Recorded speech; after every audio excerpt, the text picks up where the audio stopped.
Okay, we're going to be graphing rational functions. So when you're graphing the rational function, we first need a rational function. So the function that we're going to use is the same problem we did in class, but we didn't finish. So this is the one we had on there. To graph a rational function, there's many things that we want to do. In order to graph it, we need as much information as possible. So we're going to start with some basic things such as finding the y-intercept. So in order to find the y-intercept, we know that we are always going to put in 0 in for x, because a y-intercept is always going to be 0 and a number. So that's what a y-intercept format is going to be. So you end up putting 0 for every x in there.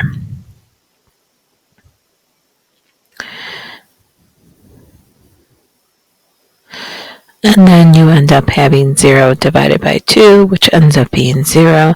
So the x-intercept here is 0, 0. So that's one point we know we're going to graph. The x-intercepts, when it's a rational function, it is going to be of the form a number and then 0. So that means that y is always going to be 0. So we're going to have that to equal to 0. And we have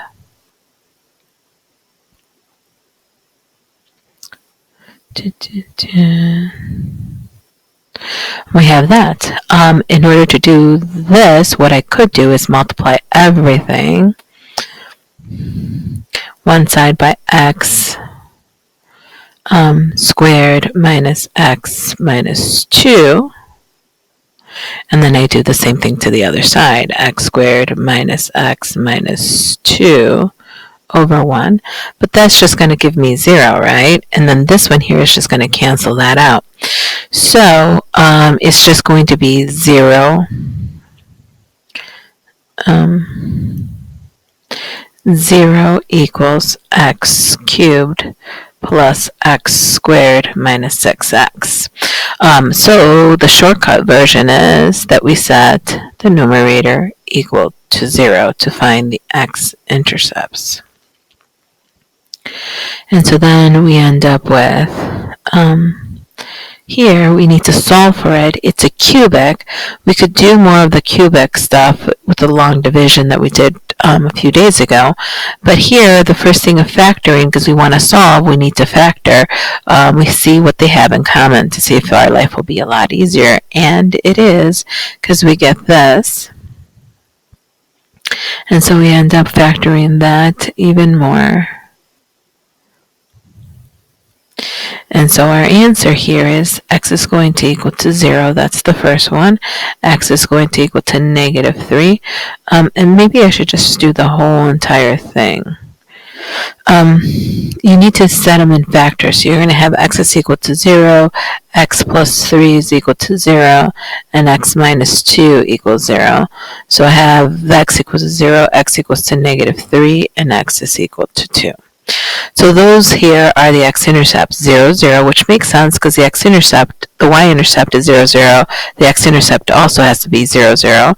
And then we have negative 3, 0, and then 2, 0. So now we have 3 points, one that is shared by the x and the y-intercept, and then these two are x-intercepts. So we know that the graph is going to cross the x-axis at those points and the y-axis at that point. Okay, then the next thing we need to do is extraneous solutions. Extraneous solutions come from the denominator, because you cannot have 0 in the denominator. So if I solve for what makes 0, I am going to then call those extraneous solutions. So when I have extraneous solutions, I am going to say x squared minus x minus 2 equal to 0. So then we factor because we're solving, and so we're going to get minus 2 x plus 1 equals to 0. X equals to 2, x equals to negative 1. So the points are going to be that x cannot equal 2 or negative 1. They're extraneous solutions. So now you have to decide, because from extraneous solutions, we need to find whether the vertical asymptote and the removal discontinuity, those come from the extraneous solutions. So I know that I have to figure out whether this is going to be a vertical asymptote or a removal discontinuity. So that's the question that has to be answered right now. And the way that you do that is by going back to the original function and write it in factored form. So when you write it in factored form, you're going to have f of x equals, we already factored it up here, the numerator. So the numerator is going to be x plus 3, x minus 2. That's the one we just did up here. And then the denominator, we just factor it here at the extraneous solutions. So we have x minus 2, x plus 1. Well, in order for it to be a vertical asymptote, that means that it cannot cancel from the numerator. If it's in the denominator and it doesn't cancel, it's a vertical asymptote.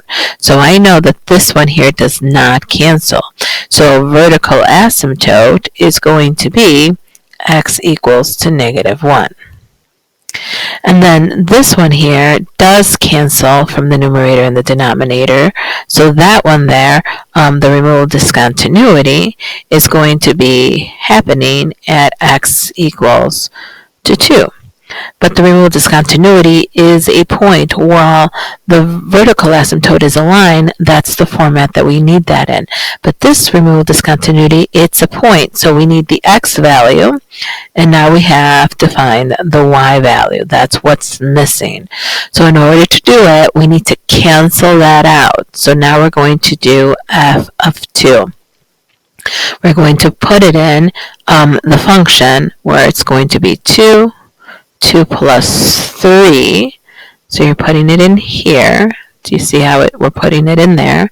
But we're canceling that out, and so then you're going to have 2 plus 1. Because if I don't cancel it out, if I substitute 2 in there, it's going to give me undefined, because 2 is an extraneous solution. So then f of 2 is going to be 2 times 5 over 3, so it's going to be 10 thirds. So this answer here is going to be 10 thirds. So that's exactly where the removal discontinuity is going to be, at 2 and 10 thirds. So now we have vertical asymptotes, removal discontinuities. Now we have to figure out, are there any horizontal asymptotes? And you have to go back to the function. The degree in the numerator is 3. The degree in the denominator is 2. If it's top heavy, then there are no horizontal asymptotes. And then we need to see whether there is an oblique asymptote or a slant asymptote.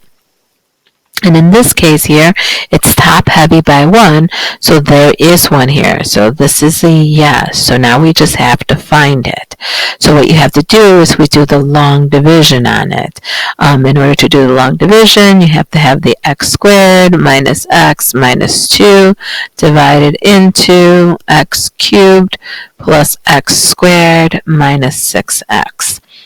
So you ask yourself, what two numbers when I multiply them to, well, you ask yourself, what do I multiply the x squared by in order to get the x cubed? And the answer is going to be x. So then you multiply that, you get x cubed minus x squared minus 2x. All the signs switch because we're subtracting. And so then we have that cancels. This one here is switching, so it's going to be 2x squared. This one here is going to be minus 4x. We multiply those two together, and so, we find out what we need to multiply this by to get that, so that's going to be a plus 2. So we add 2x squared minus 2x minus 4. We switch all the signs, and so then we end up with, these cancel out, we end up with 2x plus 4. And so this is a quadratic, this is linear, so then this here is my remainder. So the equation, there is a slant asymptote, the equation is y equals x plus 2, a slanted line. So I think we found all the information, so now we're going to graph it. So you're going to take the graph, and you're going to put down all the information you have. We have a y-intercept. I'm going to do it in red. We have a y-intercept of 0. We have x-intercepts at negative 3, 0. So we know that it's going to be negative 3. Where's the other one? 2, 0. So we're going to have it at negative 3, 0 and at 2, 0. Okay. We're going to have, those are the x-intercepts and the y-intercepts. We're going to do the extraneous solutions, which is the vertical asymptote. So we're going to have a vertical asymptote. Where is that vertical? At x equals to negative 1. So we're going to have a vertical asymptote right here. We're going to have a removed discontinuity. This is approximately 3.33. So at about 1, 2, 3, 3.33. So it's going to be 2, and then 3.33.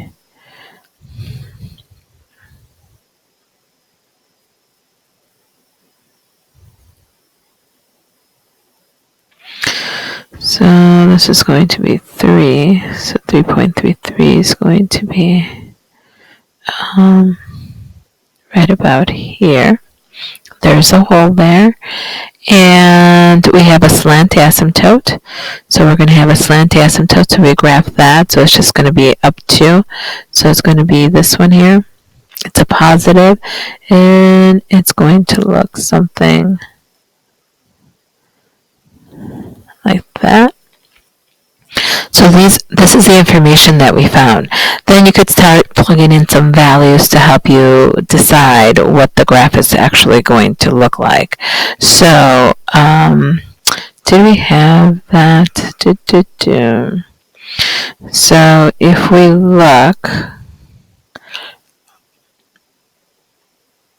why does it say? And then we have that, positive 2. Okay, so when you graph it, it's going to look something like this, right? Because it has to go through there. And then the other part here, it's supposed to, if we look at it, it's supposed to have, at 2, it's supposed to have an x-intercept there when we have that to be equal to 0. The only problem is that there's a removed discontinuity at 2. So that cancels it out. And so it looks, oops, not erasing. Oh, man.